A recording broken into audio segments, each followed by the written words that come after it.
मान लो कोई भक्ति का दिखावा भी कर रहा है तो कर तो भक्ति ही रहा है, भले ही दिखाने के लिए तिलक लगा रहा हो, दिखाने के लिए माला फेर रहा हो, दिखाने के लिए ही भगत बना हो, पर कर तो रहा है भक्ति।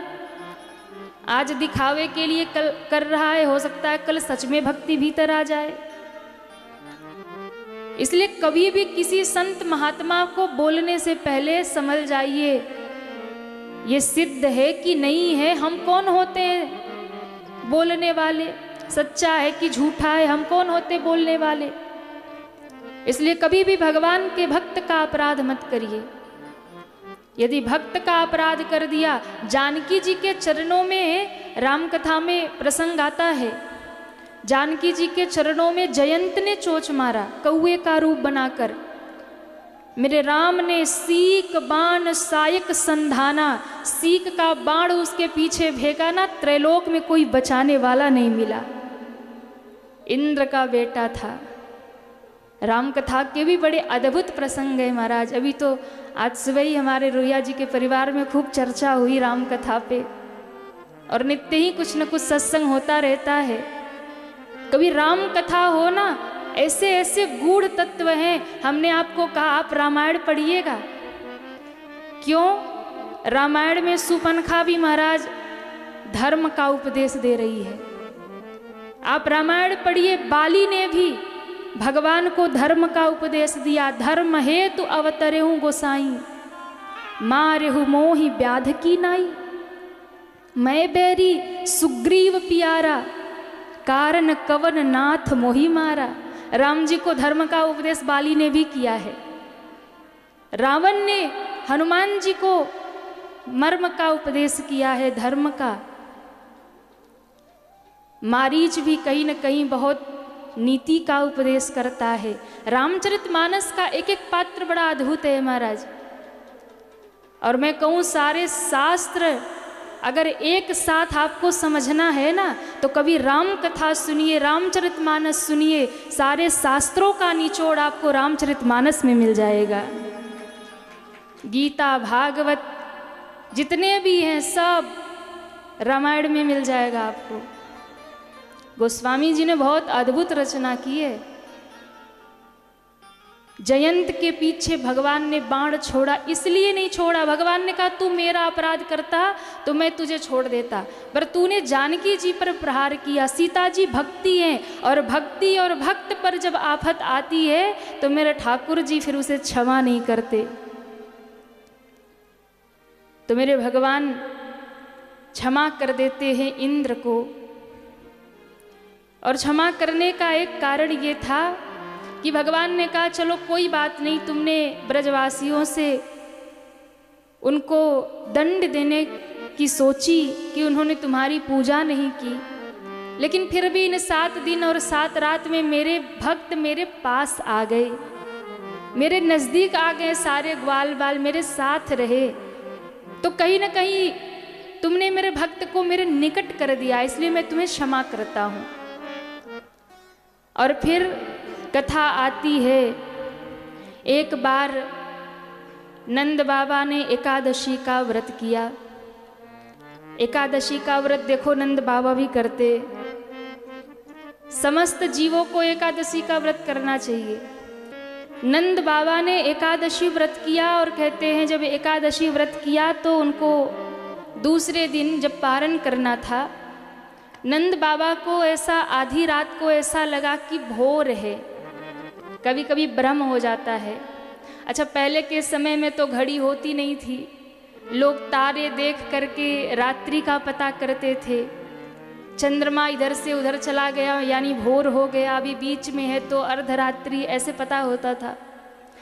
तो नंद बाबा ने जब व्रत किया उन्हें पता नहीं चला कि अर्धरात्रि है, उन्हें लगा भोर हो गई है। सो नंद बाबा चल पड़े यमुना जी में स्नान करने। अजयों यमुना जी में स्नान करने गए तो अर्धरात्रि में या रात्रि के समय तीर्थ में, नदी में, तालाब में स्नान वर्जित होता है, नहीं करना चाहिए। कई बार क्या होता, हम लोग तीर्थों में जाते हैं, आधी रात कोई गंगा जी में कूद गए, जब किसी भी तीर्थ में जाइए और किसी भी नदी के तट पर, पवित्र नदियों में जाइए, जब वहां की शयन आरती हो जाती है, देव विश्राम में चले गए। नदियां भी विश्राम करती हैं, सोती हैं, प्रकृति सोती है। आजकल इंसान ही नहीं सोता, रात भर दौड़ता रहता है, रात भर फोन देखता रहता है, पर प्रकृति कभी नियम भंग नहीं करती। नियम तोड़ने वाले हम इंसान नहीं है महाराज। हाँ, जंगल में इतने जीव जंतु रहते हैं, पशु पक्षी, शेर बाघ चीता हाथी सब रहते हैं, पर उन्होंने कभी जंगल को गंदा नहीं किया।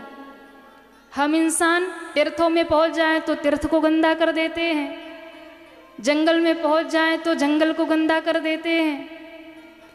हम जहाँ जा और प्रकृति से यदि हम ज़्यादा छेड़छाड़ करेंगे, प्रकृति को नष्ट करेंगे, तो वो प्रकृति रुष्ट होंगी, और जब रुष्ट होंगी तो फिर विनाश करेंगी। अब लोग जंगल काट दे रहे हैं, पहाड़ों को तोड़ दे रहे हैं, फिर कहेंगे भैया देखो ये हो गया, भूकंप आ गया, पहाड़ गिर गए, ये हो गए, वो हो गए, आपदाएं आ रही। क्यों नहीं आएंगी? हमने प्रकृति को छोड़ा ही कहाँ है जो प्रकृति हमें छोड़ेगी? फिर वो भी कभी न कभी उग्र हो जाती है। माँ पृथ्वी वैसे तो बहुत धैर्यवान है, पृथ्वी से अधिक धैर्य किसी में नहीं हो सकता, लेकिन कभी कभी वो भी रुष्ट होती है तो विनाश करती है महाराज। रात्रि के समय सरोवर में, नदी में जब देव शयन कर जाएं, शयन आरती जब हो जाती है भगवान की, घाटों की, नदियों की, फिर उनको स्पर्श मत करिए, अपराध हो जाएगा। उसमें प्रवेश मत करिए, अपराध हो जाएगा। और रात्रि जब हो जाए, संध्या जब हो जाए, तब पुष्प मत तोड़िए, वृक्षों से पत्ते मत तोड़िए, फल मत तोड़िए। पर हम लोग क्या करते हैं, कई बार रात में कोई पूजा हो, पुष्प तोड़ना भूल गए, जैसे ही याद आता है तुरंत जाके गमले से तोड़ लाते, तुलसी पत्र तोड़ लाते। कई बार अपराध कर देते जिनको मालूम नहीं होता। प्रकृति विश्राम कर रही है, फिर उन्हें स्पर्श मत करिए। नंद बाबा जैसे यमुना जी में कूदे, वरुण देवता के 4 दूत आए, नंद बाबा को पकड़ के वरुण लोक लेके चले गए। अब 2-4 ग्वाल वाल जो साथ गए थे वो खड़े देख रहे हैं, बाबा निकले ही नहीं, 2 घंटे हो गए। सब दौड़े दौड़े घर आए, कन्हैया कन्हैया बाबा डूब गए, बाबा डूब गए। कन्हैया ने कहा हटो हम देखते हैं। जैसे ही नदी में छलांग लगाए, कन्हैया पहुंच गए वरुण लोक। और वरुण लोक में तो भगवान चतुर्भुजधारी हो जाते, कन्हैया 4 भुजाधारी हो गए। और ज्यों 4 भुजा लेकर के महाराज वरुण लोक में पहुँचे, वरुण देवता ने भगवान के चरणों में साष्टांग दंडवत किया, आसन पे बिठाया, आरती उतारने लगे। ओम जय जगदीश हरे, स्वामी जय जगदीश हरे, भक्त जनों के संकट, दास जनों के संकट, क्षण में दूर करे। ओम जय जगदीश हरे, ओम जय जगदीश हरे। सब गाइए। स्वामी जय जगदीश हरे, भक्त जनों के संकट, दास जनों के संकट, क्षण में दूर करे।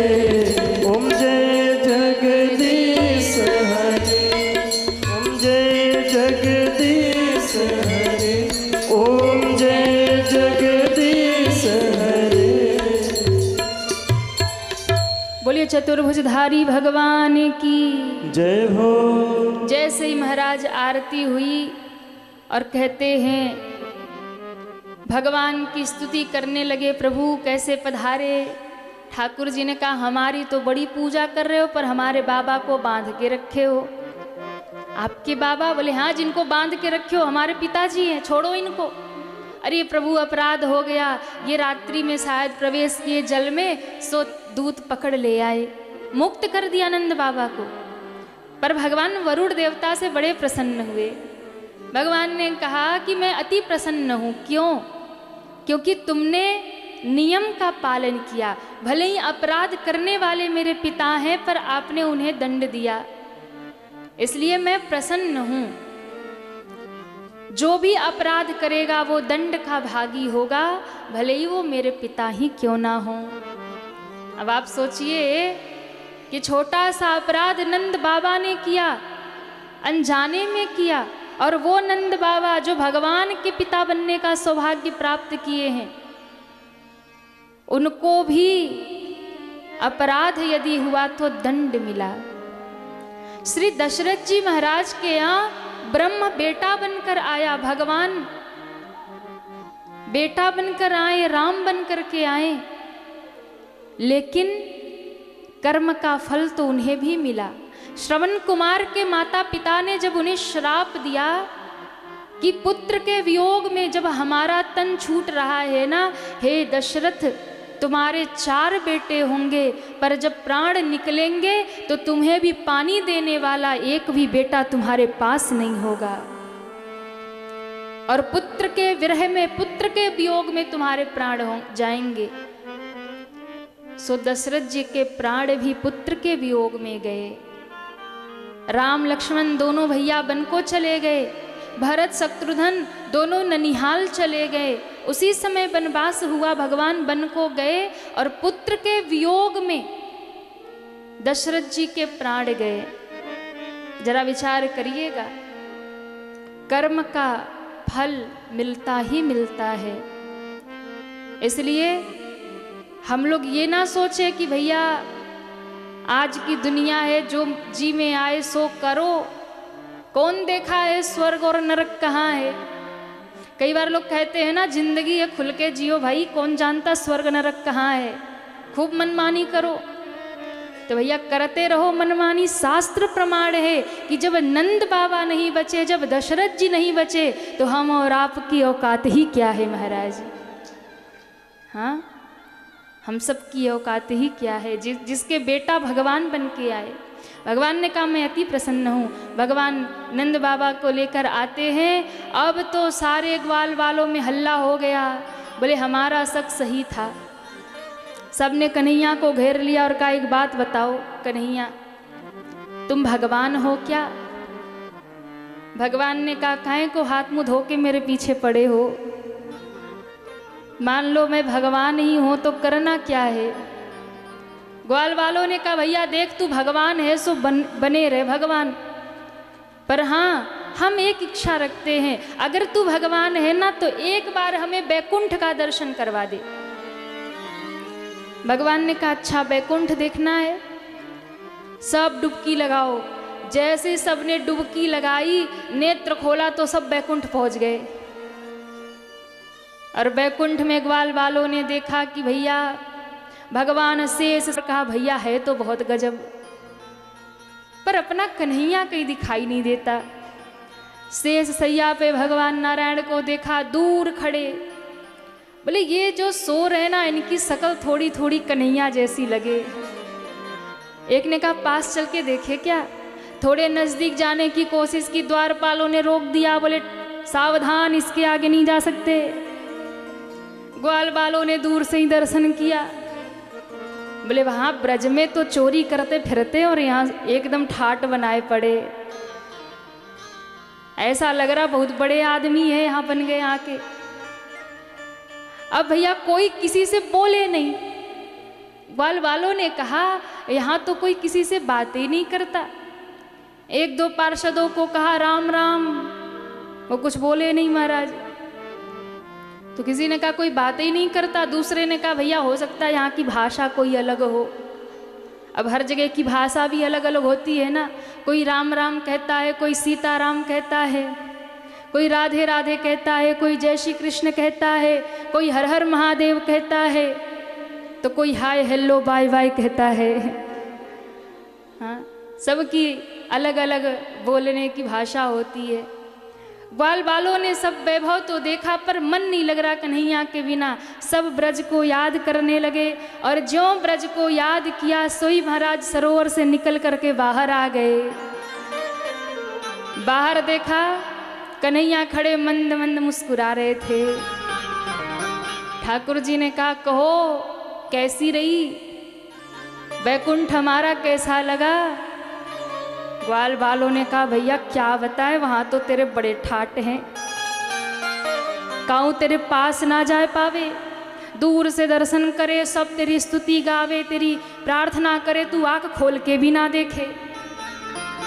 बड़े ठाट है, बड़ा वैभव है, बहुत बढ़िया है। भगवान ने कहा, और क्या, हमारा बैकुंठ ऐसा ही है। भगवान ने अपने बैकुंठ की प्रशंसा सुनी, प्रसन्न हो गए। ग्वाल बालों ने कहा, ज़्यादा खुश ना हो। क्यों? बोले, सुनो, होगा तुम्हारा बैकुंठ बढ़िया तुम्हारे लिए, हमें तो अपना वृंदावन ही प्यारा है। वृंदावन क्यों?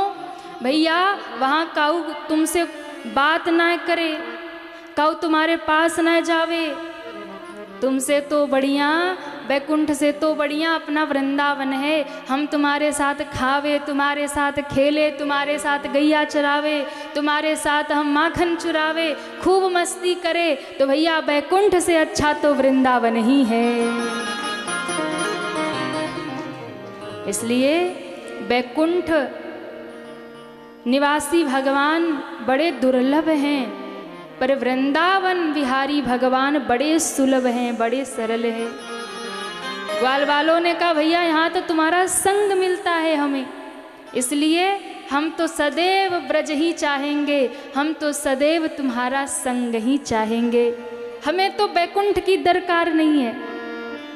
रखे रहे तू अपना बैकुंठ अपने पास, अपना तो वृंदावन ही प्यारा, हम तेरे साथ खावे, तेरे साथ खेले, हाँ तेरे संग में रहेंगे ओ मोहना, ओ तेरे संग में रहेंगे ओ मोहना, तेरे संग में रहेंगे ओ मोहना, तेरे संग में रहेंगे ओ मोहना, संग में रहेंगे ओ मोहना, तेरे संग में रहेंगे ओ मोहना, ओ मोहना, ओ मोहना, ओ मोहना, ओ मोहना, ओ मोहना, ओ मोहना, ओ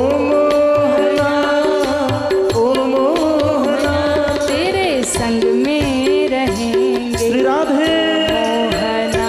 तेरे संग में रहेंगे ओ मोहना। किसको किसको ठाकुर जी का साथ चाहिए, उठाइए दोनों हाथ, और जो हाथ उठाएगा उसे ही साथ मिलेगा। जय हो।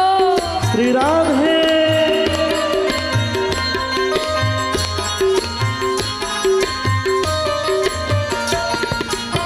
हरि बोल।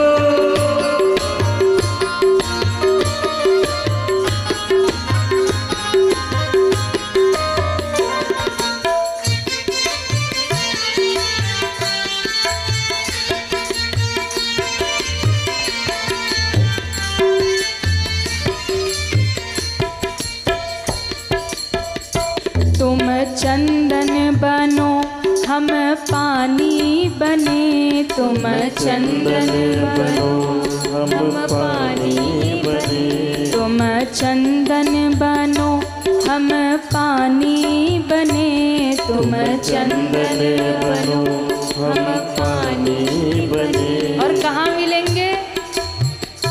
मस्तक पर मिलेंगे ओ मोहना, हो मस्तक पर मिलेंगे ओ मोहना, मस्तक पर मिलेंगे ओ मोहना, मस्तक पर मिलेंगे ओ मोहना, कि तेरे संग में रहेंगे ओ मोहना, तेरे संग में रहेंगे ओ मोहना। मीठी मीठी तालियों के साथ हरि बोल।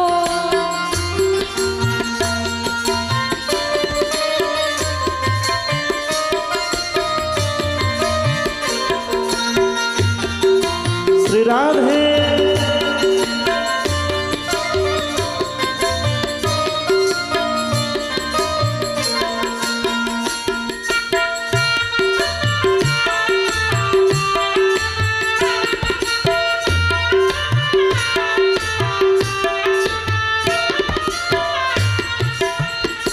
तुम धागा बनो हम मोती बने, तुम धागा बनो हम मोती बने, तुम धागा बनो हम मोती बने, तुम धागा बनो हम मोती बने। कहाँ मिलेंगे?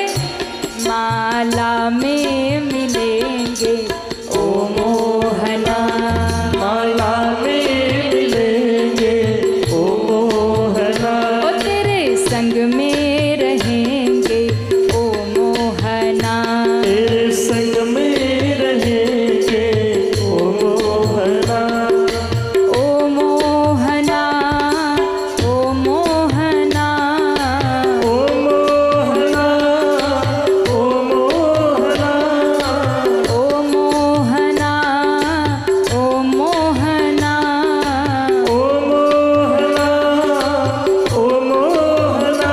तेरे संग में रहेंगे जय हो, मोहना। तेरे संग में रहेंगे ओ मोहना। सभी दोनों हाथ उठा के तालियां बजाते हुए हरि बोल। जय जय।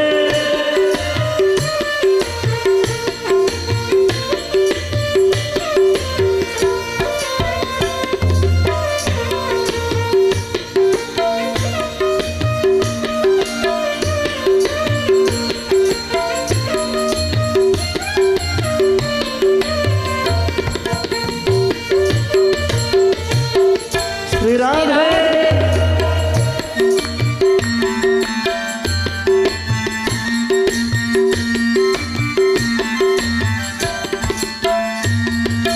और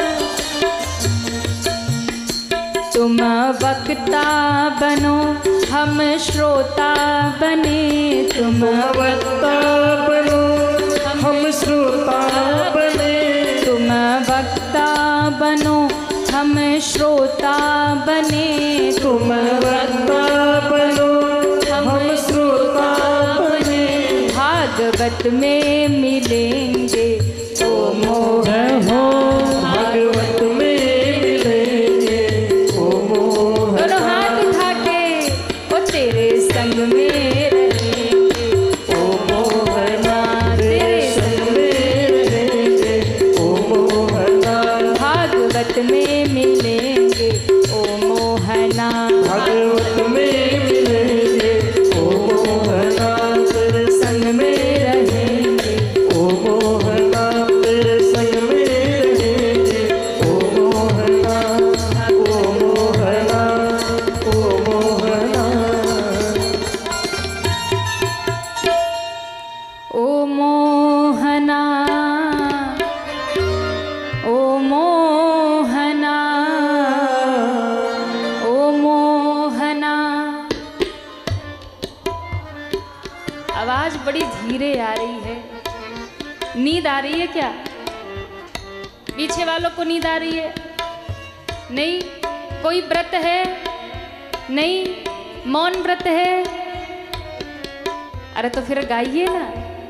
आहा, कल के बाद देखो कैसे 6 दिन बीत गए, पता चला क्या? नहीं, कल का दिन और है, कल के बाद ये आनंद नहीं मिलेगा। कल के बाद कोई नहीं कहेगा गाओ ताली बजाओ, कल तक और परेशान करेंगे। उठाइए दोनों हाथ। ओ मोहना, ओ मोहना, ओ तेरे संग में रहेंगे ओ मोहना, तेरे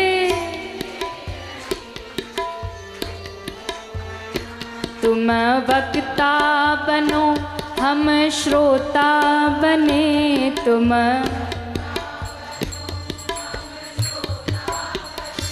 भागवत में। वाह, गाते बहुत बढ़िया है आप लोग। ओ मोहना, ओ मोहना,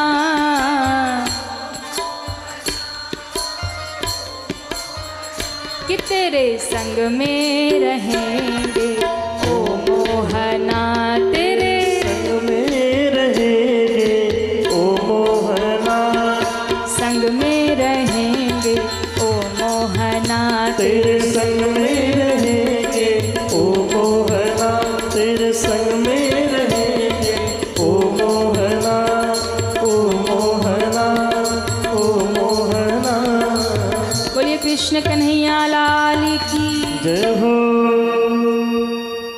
अब मेरे भगवान ने इस प्रकार से ग्वाल बालों को वैकुंठ का दर्शन कराया और फिर भगवान ने अब धीरे धीरे अपनी लीला को समेटना प्रारंभ किया, क्योंकि अब भगवान ने प्रेम की बंसी बहुत बजाई है। अब कर्तव्य मार्ग पे आगे जाने का समय है। अब कर्तव्य की अग्निपथ पर भगवान को चलना है। इसलिए अब वृंदावन में भगवान ने अपनी अंतिम लीला की। वृंदावन की अंतिम लीला कौन सी है? महारास की लीला। ये अंतिम लीला है। मेरे भगवान ने वृंदावन में महारास किया, और महारास जो है भागवत जी का प्राण है। बड़ा ही महत्वपूर्ण प्रसंग है महारास। पर कई बार जो अल्पज्ञ हैं, जो शास्त्र नहीं जानते, जिन्होंने गुरु चरणों का आश्रय नहीं लिया है, जिन्होंने सत्संग नहीं किया है, कई बार वो हमारे धर्म शास्त्रों पर गलत टिप्पणियां भी करते हैं। और करने वाले कोई बाहरी नहीं होते महाराज, करने वाले हिंदू ही होते हैं, अपने ही होते हैं। जहां भी धर्म डिगा है ना, जहां भी धर्म पर लांछन लगाया गया, उंगली उठाई गई, दूसरों ने तो बाद में किया, पहले अपनों ने किया है। ये वो भारत है जहां राम पर भी प्रश्न चिन्ह खड़े हो जाते हैं। क्या बोले, अयोध्या में कभी राम आए ही नहीं थे? कितने वर्ष लग गए हमारे रामलला को स्थापित होने में, और मथुरा तो अभी भगवान भरोसे ही है। आप सोचिए, जहां जहां हमारे भगवान थे वहां वहां हमारे मंदिरों को तोड़ा गया, हमारे धर्म शास्त्रों को गलत बताया गया, हमारे धर्म शास्त्रों को बदनाम किया गया, हमारे भगवान की लीलाओं को गलत बताया गया। राम पर ये वही भारत है जहाँ राम प्रकट हुए धर्म की रक्षा के लिए, और ये वही भारत है जहाँ के लोगों ने राम पर ये प्रश्न चिन्ह खड़ा कर दिया। कितने लोगों ने बलिदान दिया, तब जाकर हमारे रामलला अयोध्या में स्थापित हुए महाराज। इसलिए रास पंचाध्यायी जो है ये बहुत महत्वपूर्ण है। आप यदि ऊपर ऊपर से सुनेंगे आपको लगेगा हाँ ये तो कोई बालक है और वो गोपियों के साथ में नृत्य कर रहा है। ये कोई नाच गाना, ये महारास नहीं है। जीव का ब्रह्म से मिलन ही महारास है। आत्मा का परमात्मा से मिलन ही महारास है।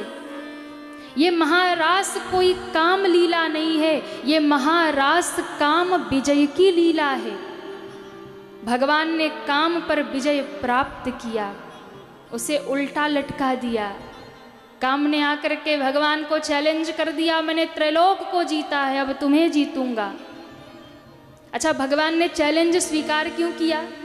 क्योंकि उसने नारद जी को चैलेंज कर दिया। कामदेव घूमता फिर रहा था सबको जीत करके, अभिमान में नारद जी के पीछे पड़ गया। बोले बाबा जी आओ, दो दो हाथ कर ले। नारद जी ने कहा देखो लड़ना झगड़ना नहीं आता, लड़ाना अच्छे से आता है। हम तुम्हारे बराबर का योद्धा बता सकते हैं, देखो हमें तो भैया गाने बजाने से फुर्सत नहीं है, तो मेरे बराबर का योद्धा कौन है? कहा चले जाओ वृंदावन, वृंदावन में चले जाना यमुना के किनारे, और वही यमुना के किनारे नंग धड़ंग नंद का छोरा घूम रहा होगा, बराबर का योद्धा वही है। कामदेव ने कहा नारद, अगर वहां वो योद्धा मुझे नहीं मिला ना तो तुम्हारी तुमड़ी फोड़ दूंगा। चैलेंज करके आया, छोड़ूंगा नहीं नारद, तुम त्रिलोक में चले जाना।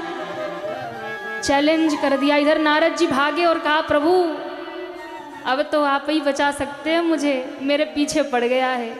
भगवान ने कहा आने दो, उसका स्वागत है। ठीक है।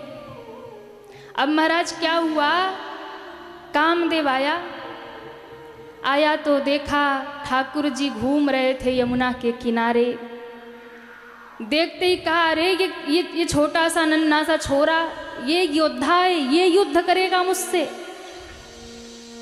भगवान ने कहा ओ भाई किसको चैलेंज कर रहे हो? बोले देव ऋषि नारद ने कहा था तुम बड़े योद्धा हो, अगर तुम योद्धा नहीं निकले तो नारद को तो छोड़ूंगा नहीं। भगवान ने कहा तुम सही जगह आए हो, आओ हाथ मिलाते हैं, करेंगे दो दो हाथ। बताओ कौन सा युद्ध करोगे, किले का युद्ध करोगे कि मैदान का युद्ध करोगे? यानी एकांत में लड़ोगे कि समाज में लड़ोगे? किले का युद्ध क्या है? बोले एकांत में हम हो और तुम हो, और तुम हमसे युद्ध करो, तुम अपना प्रभाव मेरे ऊपर डालो। और मैदान का युद्ध क्या है? बोले शरद पूर्णिमा आ रही है, मैं गोपियों संग महारास करूंगा, हजारों लाखों गोपियां होंगी, एक से बढ़कर एक, त्रैलोक में ऐसा कोई सुंदर नहीं होगा, ऐसी गोपियां होंगी और मैं उनके साथ महारास करूंगा, अकेला मैं कृष्ण। कामदेव तुम आ जाना, ये मैदान खुले मैदान का युद्ध होगा, इतनी गोपियों के बीच में मैं महारास करूंगा और देखना है कि तुम जीतते हो कि मैं जीतता हूं, विजयी कौन होता है। बताओ कौन सा युद्ध करोगे? उसने कहा किले वाला युद्ध नहीं, हम तो मैदान वाला युद्ध करेंगे। भगवान ने कहा भक्त को चैलेंज किया है तो लड़ना पड़ेगा। आहा, शरद पूर्णिमा की रात्रि आ गई और ध्यान रखिए ये गोपियां कोई साधारण नहीं है। कौन है गोपियां? भगवान राम, वनवास हुआ, दंडकारण्य वन में गए और उस दंडक वन के जितने दाढ़ी वाले बाबा थे सबने राम जी को देखा। आहा, इतने सुंदर मेरे भगवान, नीलांभुज श्यामल कोमलांगम सीता समारो पितवाम भागम पाणौ महा सायक चारु चापम नमामि रामं रघुवंशनाथम। भगवान का सुंदर स्वरूप नीलांबुज श्यामल कोमलांगम, नील कमल के समान मेरे राम जी, और बगल में सीता समारो पितवाम भागम, बगल में जनक नंदिनी माँ जानकी विराजमान है, भगवान की सेवा करती है। बाबा जी लोगों ने देखा, वाह वाह, ठाकुर जी कितने सुंदर हैं, राम जी कितने कोमल हैं।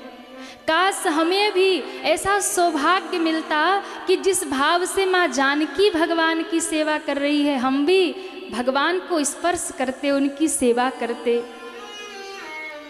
मेरे राम जी ने मन में भाव समझ लिया। ऋषियों को कहा क्या सोच रहे हो? सारे बाबा जी लोगों ने कहा कि हम आपकी सेवा करना चाहते हैं। पर कैसी सेवा, किस भाव की सेवा? बोले लक्ष्मण, सेवा तो लक्ष्मण जी भी करते हैं, पर लक्ष्मण जी जिस भाव के साथ सेवा करते हैं उस भाव से नहीं। फिर जिस भावनाओं के साथ माँ जानकी आपकी सेवा करती है ना, उस भावना के साथ हम आपकी सेवा करना चाहते हैं। भगवान ने कहा अच्छी बात है, पर अभी तो मर्यादा पुरुषोत्तम राम बन के आया हूँ। द्वापर में जब मैं कृष्ण बनूंगा, तुम सब जितने भी बाबा लोग हैं सब गोपी बन के आएंगे और सबको मैं आनंद प्रदान करूंगा, सबके घर माखन चुराऊंगा, सबके साथ खेलूंगा, सबके साथ महारास करूंगा, और तब आप सबकी सेवा में करूंगा। क्योंकि भगवान जो है ना अपने भक्तों की सेवा करते हैं। और तब महाराज वही सारे दंडकारण्य के जितने भी तपस्वी महात्मा थे, इन्होंने महाराज लाखों लाखों करोड़ों वर्षों तक तप किया है, तब आज भगवान के सामने गोपी बन के आए हैं महारास करने के लिए। भगवान ने उन सबको वरदान दिया और वही सारे तपस्वी महात्मा गोपी बन बन कर के आए हैं। ये मत समझ लेना कि गोपी कोई साधारण है। गोपी प्रेम की ध्वजा है, गोपी भक्ति की ध्वजा है महाराज। केवल लहंगा फरिया पहन लेने वाली कोई स्त्री, कोई गांव की महिला गोपी नहीं है, तपस्वी है ये।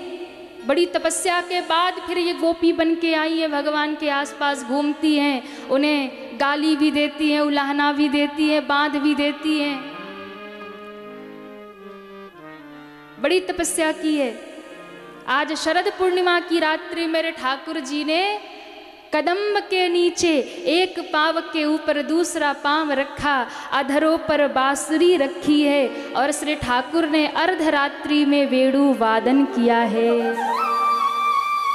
भगवान ने मुरली बजाई, मधुर बांसुरी की धुन सारे ब्रजमंडल में गूंज गया। गोपियां जहां थी, जिस अवस्था में थी, सबने उस मधुर बांसुरी का श्रवण किया। भागी भागी सब जो जहां थी, जैसी थी, भगवान के पास आ गई। गोपियां, एक गोपी श्रृंगार कर रही है, बांसुरी सुनाई पड़ी, ऐसी डूब गई प्रेम में, महाराज श्रृंगार उल्टा पुल्टा कर लिया। जो गले में पहनना था वो पाँव में डाला, जो पाँव में पहनना था सोई गले में पहना, जो नाक में पहनना था वो कान में पहना, जो कान में पहनना वो नाक में पहना। हाँ, जो होठों पे लगाना था वो आँखों में लगाया, जो आँखों में लगाना था वो होठों पे लगाया। यही प्रेम की पराकाष्ठा है, भक्ति की पराकाष्ठा है। जब सुध भूल जाए भक्त शरीर की। विदुरानी जब सुध भूली तो केले का छिलका खिला गई। गोपियां सुध भूली तो उल्टा श्रृंगार किया और भागी कन्हैया के पास। एक गोपी स्नान कर रही थी, गीले वस्त्रों में भागी। एक गोपी ने वस्त्र पहना, उल्टा पुल्टा वस्त्र, और भगवान से मिलने भागी। एक गोपी बालक को दूध पिला रही थी, जैसे ही बांसुरी सुनी बालक को पालने में डाला और भागी। कोई गऊ का दोहन कर रही थी, दूध निकाल रही थी, दूध की बाल्टी फेंकी और भागी महाराज। जिस अवस्था में जो गोपी, कहते एक गोपी अपने ससुर जी को भोजन करा रही है। ससुर जी ने कहा, री बहू आज दाल में नमक थोड़ा कम है, जरा ले आ। वो रसोई में लेने गई, उसी समय बांसुरी सुनी और कहते हैं नमक की जगह शक्कर उठाया और दाल में डाली और भागी महाराज। गोपियां भगवान के सामने खड़ी हो गई, हजारों लाखों गोपियां। भगवान ने बांसुरी बंद किया और सबकी परीक्षा लेने के लिए भगवान ने सबको फटकार लगाया, क्यों आई हो, घर चली जाओ। गोपियों ने कहा बड़ा छलिया है, बड़ा निर्दयी है, बांसुरी बजा के बुलाता है और फिर भगाता है। और बहुत सारी ज्ञान की चर्चा हुई गोपियों से भगवान की। और अंत में जब गोपियों ने समर्पण किया कि हम सब कुछ छोड़कर तुम्हारे लिए तो आई है ना, तब भगवान ने उन्हें स्वीकार किया और रास प्रारंभ किया। रास होने लगा और जब रास होने लगा तब गोपियों को अभिमान हो गया, क्योंकि भगवान गोपियों की सेवा करते। कोई गोपी थक जाती है तो भगवान उसके पांव दबाए, कोई गोपी उसे प्यास लगती है तो जमुना से जल भर के लाए, किसी को गर्मी लगे सोई पीताम्बरी से पंखा करते हैं। अब गोपियों को अभिमान हुआ, अरे हम तो त्रैलोक में श्रेष्ठ हैं, त्रिभुवन के पति हमारी सेवा कर रहे हैं। ज्यों अभिमान हुआ भगवान अंतर ध्यान हो गए, अंतर ध्यान। और जब भगवान अंतर ध्यान हुए तो गोपियों को विरह जागा और विरह में गोपियों ने रोना शुरू किया महाराज, रोना शुरू किया, भगवान को पुकारना शुरू किया। लताओं पताओं में जा जा करके, हे कृष्ण तुम कहाँ हो, हे कृष्ण तुम कहाँ हो। और कहते हैं जब सब जगह पुकारा, कभी तुलसी से पूछती है, हे वृंदा तुम्हारे बिना वो भोग नहीं लगाते, तुम बताओ कन्हैया कहाँ गए। हे यमुना वो तुम्हारे जैसे ही सावले हैं, बताओ कहाँ गए। हे मोर वो मोर पंख तुम्हारे पंख को शीश पर सजाते हैं, तुम ही बताओ कहाँ गए। जब भगवान कहीं नहीं मिले तब गोपियों को विरह की पराकाष्ठा हो गई महाराज। ऐसा लगा अब कृष्ण के बिना जीवन संभव नहीं। गोपियों ने रो रो करके एक गीत गाया जिसको गोपी गीत कहा गया। बहुत अद्भुत भाव है। गोपियाँ भगवान को पुकारती हैं, जयति तेधिकं मना ब्रज श्रयत इंदिरा शाश्वदात्र दयित दृश्यता दीक्षुतावका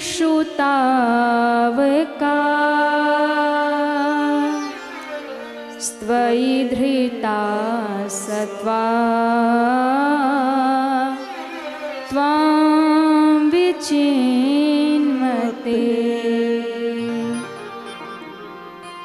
शरदुदाशये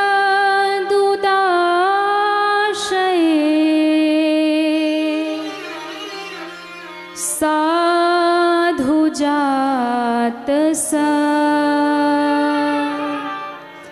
सरसिजो श्रीमृषादृशा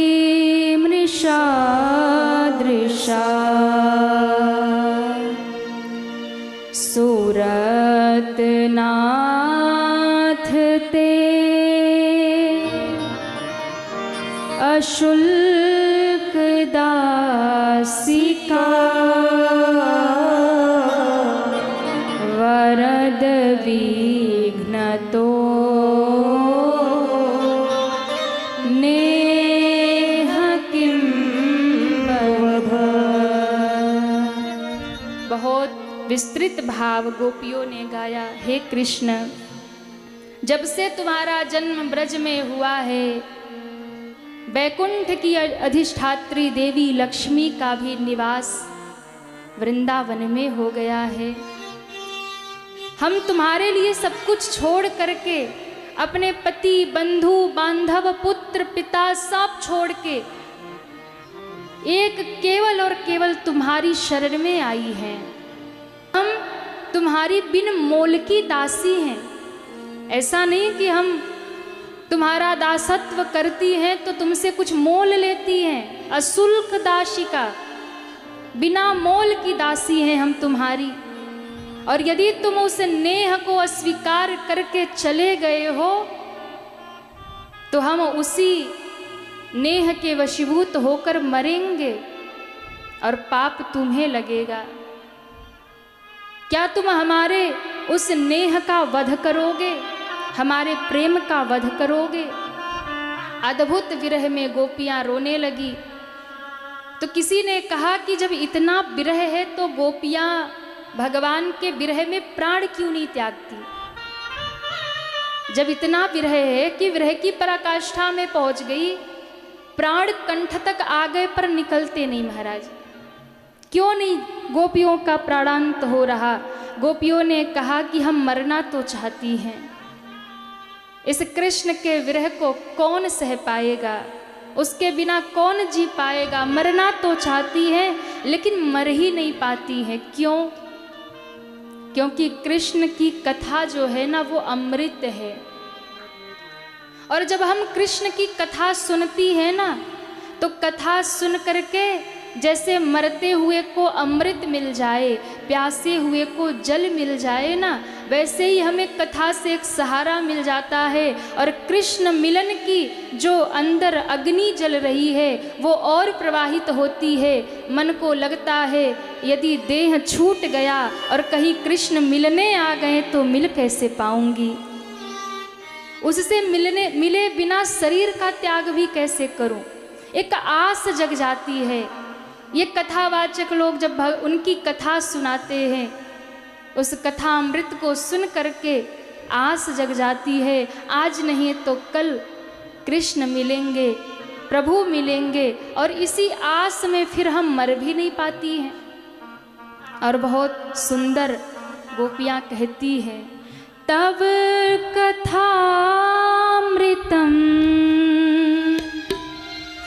तप्त जीवनम कविभिरीण्डितं कल्मषापहम्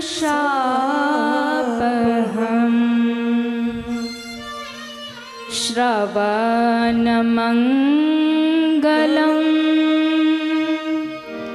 श्रीमदाततम्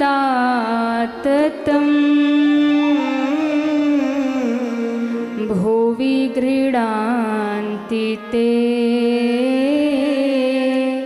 भूरिदा जना। भगवान की कथा कैसी है? श्रवण मंगलम, सुनने मात्र से ही जीव का मंगल करती है महाराज। तब कथामृतम तप्त जीवनम, ये भगवान की जो कथा है ना, ये तपते हुए जीवन को फिर से जीने का मार्ग दिखा देती है। और एक बात आपको रहस्य की बताऊं ना, अभी आज सुबह हम रुइया जी से कह रहे थे कि गोपियों ने ना कथावाचकों को, पंडितों को श्राप दे दिया। होता है ना, जब व्यक्ति बहुत दुख में होता है तो कुछ भी बोल देता है। गोपियों ने कहा ये कथावाचक हमें मरने नहीं देते कृष्ण विरह में, उनकी कथा सुना सुना करके, तब कथामृतम तप्त जीवनम, वो कथा सुना सुना करके हमें जीवित कर देते हैं। इसलिए इन कथावाचकों को श्राप देती हूँ, ये कथावाचक कभी एक जगह रहेंगे ही नहीं, कभी अपने घर रुकेंगे ही नहीं, पोथी लेकर के उस कृष्ण की कथा गाते गाते दुनिया में घूमते ही रहेंगे, उस कृष्ण की कथा गाएंगे और घूमते रहेंगे। और महाराज देखो, पोथी लेके घूम रहे हैं, गोपियों ने खींच करके श्राप दिया। और मैं आपको संक्षेप में कहूँ, क्योंकि समय भी बहुत तेजी से आगे भाग रहा, कथा बहुत विस्तृत है। गोपियों ने भगवान को पुकारा है, और कैसे पुकारा हिंदी में सुना दे। तुम हमारे थे प्रभु जी, तुम हमारे हो, तुम हमारे ही रहोगे ओ मेरे प्रियतम। तुम हमारे थे प्रभु, सब पुकारिए गोपी भाव से। तुम हमारे रहो। श्री राधे श्री हरि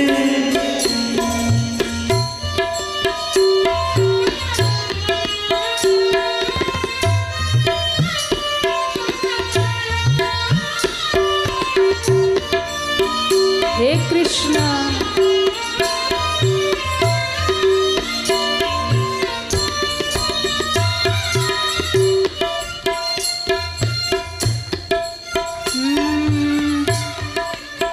तुम्हें छोड़ सुन नंद दुलारे, कोई न मीत हमारो।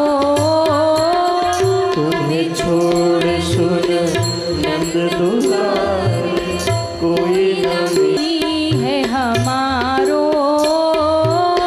किसके द्वारे जाए पुकारो, कोई नहीं हमारो। अब तो आके बाह पकड़ लो ओ मेरे प्रियतम। अब तो आके बाह पकड़ लो ओ मेरे प्रियतम।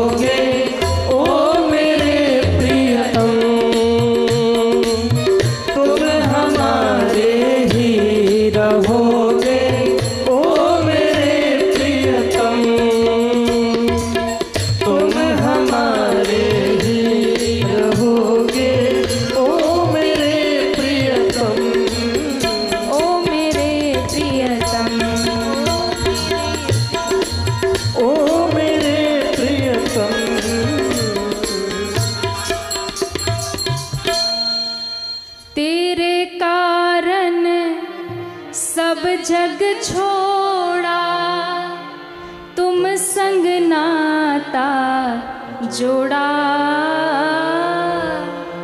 तेरे कारण सब जग, गोपियां भी यही कह रही है, तुम संग नाता जोड़ा। इसलिए एक बार प्रभु हंस कर कह दो, मैं तेरा तू मेरा। हाँ, एक बार प्रभु हंस कर कह दो, मैं तेरा तू मेरा। क्यों? साची प्रीत की रीत निभा दो, ओ मेरे प्रियतम। साची प्रीत की रीत निभा दो, ओ मेरे प्रियतम। तुम हमारे थे प्रभु जी, तुम हमारे हो, तुम हमारे रहोगे, ओ मेरे प्रियतम। तुम हमारे रहोगे, ओ मेरे प्रियतम। गोपियाँ ज्यों भगवान को पुकारी महाराज, कहते हैं ऐसी अवस्था में भक्ति की पराकाष्ठा में गोपियाँ चली गई। क्या हुआ? हर एक गोपी कृष्णमय हो गई, हर एक गोपी अपने आप को कृष्ण समझने लगी, कृष्ण लीला होने लगी महाराज। कोई गोपी पूतना बन गई, कोई गोपी कृष्ण बन गई। कृष्ण बनी गोपी ने पूतना बनी गोपी को धरती पे पटका और कहने लगी जोर जोर से कि महाराज पूतना मर गई, पूतना मर गई। कोई गोपी कहती है मैंने गोवर्धन उठा लिया है, ब्रजवासियों तुम्हें डरने की आवश्यकता नहीं। कोई गोपी कहती मैंने कालिया नाग को नाथ लिया, अब यमुना पर जाने से किसी को भय नहीं। सुखदेव जी ने कहा, परीक्षित जी ने कहा गुरुदेव ये क्या हो रहा? कहा राजन आज गोपियां कृष्णमय हो गई, भक्ति की पराकाष्ठा में पहुंच गई, अभिमान मिट गया। और कहते हैं जहां अभिमान होता है वहां भगवान नहीं होते हैं। अभिमान जहां होता है वहां मैं होता है, और समर्पण जहां होता है वहां प्रभु प्रभु प्रभु होता है। इसलिए प्रेम गली अति साकरी, तामे दो न समाए। मैं और तुम जहां दो है प्रेम नहीं है, जहां केवल तुम ही तुम हो वही प्रेम है। जब गोपियां कृष्णमय हुई तब भगवान उसी समय गोपियों के मध्य में प्रकट हो गए। बोलिए रास बिहारी भगवान की जय हो, रास बिहारी भगवान की जय हो। गोपियों के प्राण वापस आ गए, भगवान से लिपट गई। हे नाथ आप हमें छोड़कर कहाँ चले गए? भगवान ने कहा कोई नहीं, अब वापस आ गया। अब गोपियों को महारास में प्रवेश मिला है, जितनी गोपियां उतने कृष्ण हो गए और महारास होने लगा। किसको किसको रास में चलना है? जो हाथ नहीं उठा रहे उनको नहीं ले जाएंगे, हाँ उनको कोलकाता में ही छोड़ देंगे। महारास होने लगा और कहते जब महारास होने लगा तो उसी समय कामदेव भी आया, ठाकुर जी ने उल्टा लटका दिया, बोले पड़े रहो। ठाकुर जी महारास करने लगे और कहते जब महारास करने लगे तो मैया पार्वती भी सुंदर गोपी बन के चल पड़ी। और जब मैया पार्वती गोपी बन के जाने लगी तो बाबा विश्वनाथ जी ने कहा अरे पार्वती कहाँ जा रही हो? कहा हम तो वृंदावन जा रहे, ठाकुर जी महारास कर रहे। कहा मैं दर्शन नहीं करूंगा, मैंने हर लीला का दर्शन किया। कहा वहां एक शर्त है, गोपी ही जाएगी। भोले बाबा ने कहा अच्छा, ठाकुर जी ने शर्त रखी है तो मुझे भी गोपी बना दो। मैया ने कहा संभव नहीं है। क्यों? अरे इतनी लंबी लंबी जटा, सांप बिच्छू चिता भस्म त्रिशूल डमरू, क्या क्या छुपाऊंगी? अरे देवी तुम चाहो तो सब कुछ हो सकता है, निकालो बनारसी साड़ी। जटाओं का क्या करूं? बोले इसका तो बढ़िया जूड़ा बना देना। अच्छा, फिर ये भस्म चिता वाली शकल इसका क्या करूंगी? बोले लंबा घूंघट लगा देना। और घूंघट में तो बड़े बड़े काम हो जाते हैं महाराज। घूंघट लगा देना, कोई खबर नहीं होगा। मैया ने कहा फिर भी भगवान पीछे पड़ गए तो पूछेंगे क्या है कैसे, तो कह देना अपनी सखी है हमारी, तुम संभाल लेना। और कहते भोले बाबा भी गोपी बन गए। ये है कृष्ण प्रेम। ठाकुर जी गोपी बने और गोपी बन करके ठाकुर जी वृंदावन में पधार रहे हैं। एक दिन वो भोले भंडारी, उठाइए पूरे पूरे हाथ और चलिए महाराष्ट्र में। बोलो वृंदावन धाम की जय हो, गोपेश्वर महादेव की जय हो।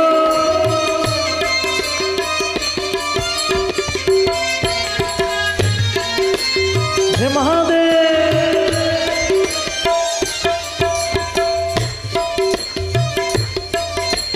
एक दिन वो भोले भंडारी, एक दिन वो भोले भंडारी बन के ब्रज की नारी गोकुल में आ गए हैं।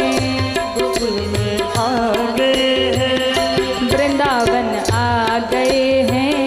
वृंदावन आ गए हैं। पार्वती भी मना के हारी, पार्वती भी मना के हारी, ना माने त्रिपुरारी। वृंदावन आ गए हैं, वृंदावन आ गए। बोलो हाथ उठा के सब झूमते हुए श्री राधे बोलिए, रास बिहारी भगवान की जय हो।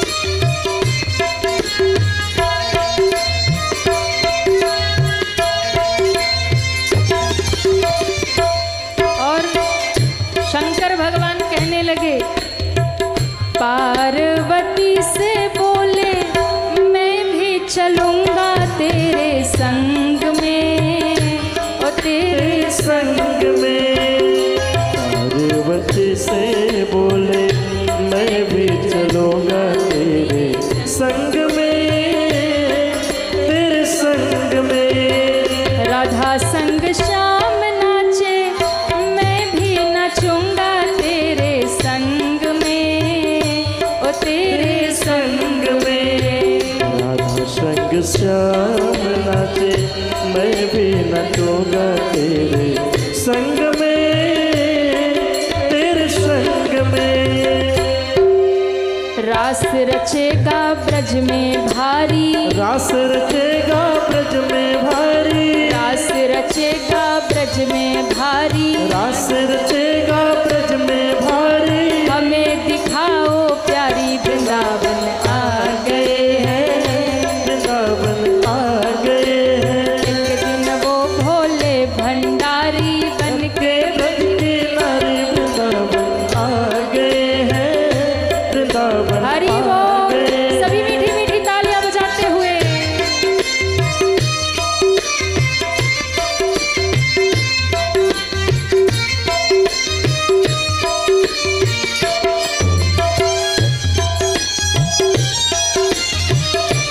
श्री राधे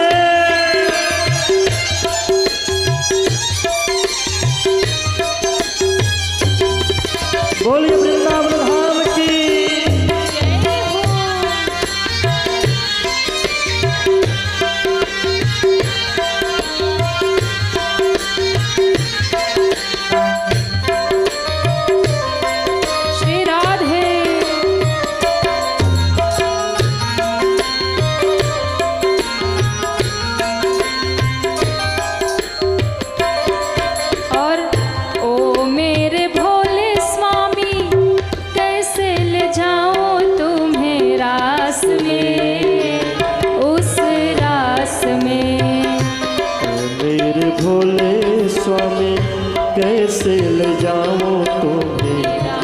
में, उस रास में। मोहन के सिवा वहाँ कोई पुरुष ना जावे रास में, महारास में।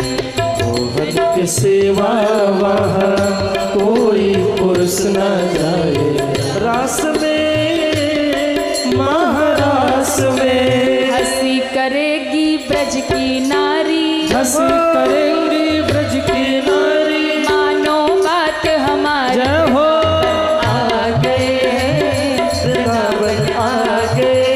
हंसी करेगी ब्रज की नारी, मानो बात हमारे वृंदावन आ गए हैं, वृंदावन आ गए हैं। एक दिन वो भोले भंडारी बन के ब्रज की नारी वृंदावन आ गए हैं, वृंदावन आ गए। सभी तालियां बजाते हुए हरि बोल। श्री राम है।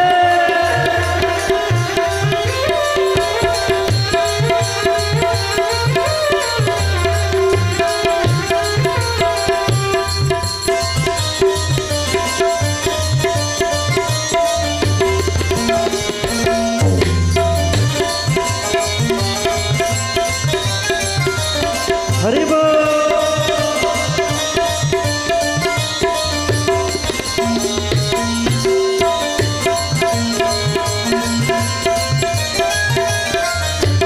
और भोले बाबा ने कहा देवी सबका उपाय है। क्या उपाय है?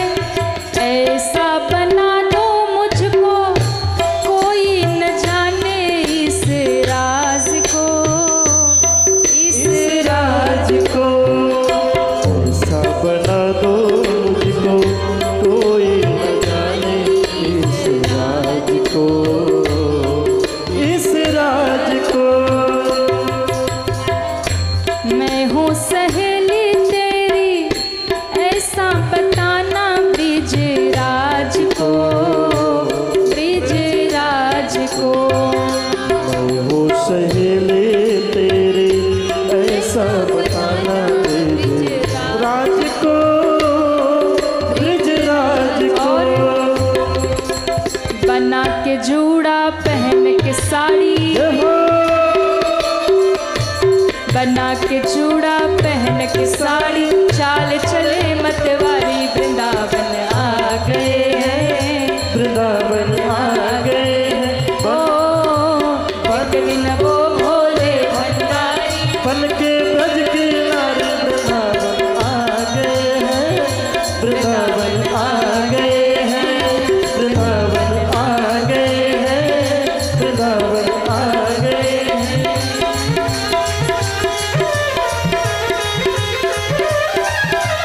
हे महादेव।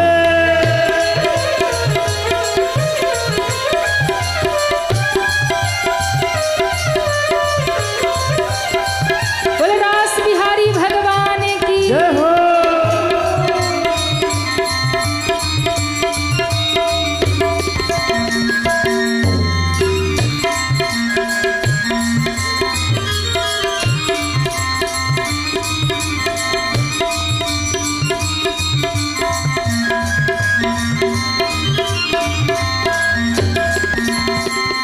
अब ठाकुर जी महाराज कर रहे और भोले बाबा आ गए। देखा मोहन ने जब तो समझ गए वो सारी बात रे, सारी बात रे। देखा मोहन ने जब तो समझ गए वो सारी बात रे, सारी बात रे। ऐसी बजाई बंसी सुध बुध भूले भोलेनाथ रे, भोलेनाथ रे। ऐसी बजाए बंसी सुध बुध भूले भोले नाथ रे, भोलेनाथ रे। सर से खिसक गई जब साड़ी, ऐसे नहीं पीछे तक सभी दोनों हाथ ऊपर करिए। ठाकुर जी महाराज कर रहे और आप ताली नहीं बजा रहे। जय हो। हे महादेव।